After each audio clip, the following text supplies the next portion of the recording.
अस्सलामुअलैकुम व्यूअर्स, मेरा नाम है आलम खान। आप देख रहे हैं मेरे यूट्यूब चैनल। अच्छा, मेरे सामने लॉट चेक कर ले। बच्चों का एसी कंबल आ गया है, ठीक है। कोशिश करना है वीडियो स्किप नहीं करो, वीडियो लास्ट तक देखना है ताकि माल के हवाले से आपको ज़्यादा से ज़्यादा आइडिया हो सके।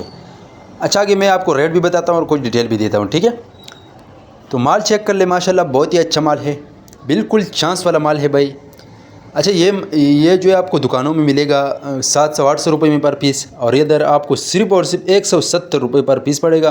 कम से कम 100 पीस का ऑर्डर है। तो आगे इसका सीज़न आने वाला है, तो मैंने बोला खैर छोटा सा वीडियो बना दूंगा। एक कस्टमर है, उसका ऑर्डर भी है, तकरीबन 200 पीस का ऑर्डर है। मैंने बोला छोटा सा वीडियो बना दूंगा। ये आप लोग देख सकते हैं, 180 रुपये आपको पर पीस पड़ेगा। दूसरा बात ये, इसमें जो है ना थोड़ा बड़ा साइज़ भी आ सकते हैं, जैसे ये वाला है, ठीक है।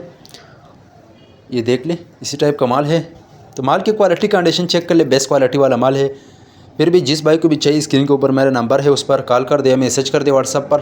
पूरा डिटेल आपको व्हाट्सअप पर मिलेगा। रेट मिला आप लोगों को बता दिया, ठीक है।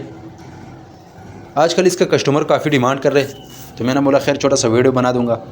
अगर आप वीडियो यूट्यूब चैनल से देख रहे, यूट्यूब चैनल भी सब्सक्राइब करें। अगर फेसबुक पेज से के साथ में फेसबुक पेज फॉलो कर, लाइक करो, ताकि इस वीडियो आपको हर रोज़ मिलती रहे, ठीक है। पाकिस्तान में हर शहर से ऑर्डर कर सकते हैं। पाकिस्तान में हर शहर तक हमारा माल बेल्टी होते हैं। जैसे बेल्टी होते हैं, बेल्टी कस्टमर को व्हाट्सअप की जाती है। पेमेंट हमारा एडवांस या डिलीवरी चार्ज कस्टमर पर होगा। ये आप लोग चेक कर ले, इसी टाइप का साफ़ सुथरा माल है, ठीक है। उम्मीद करता हूँ आपके स्टॉक के हवाले से आपको ज़्यादा से ज़्यादा आइडिया हो चुका है। नेक्स्ट वीडियो के लिए मैं फॉलो कर, लाइक करो, ताकि इस वीडियो आपको हर रोज़ मिलते रहे।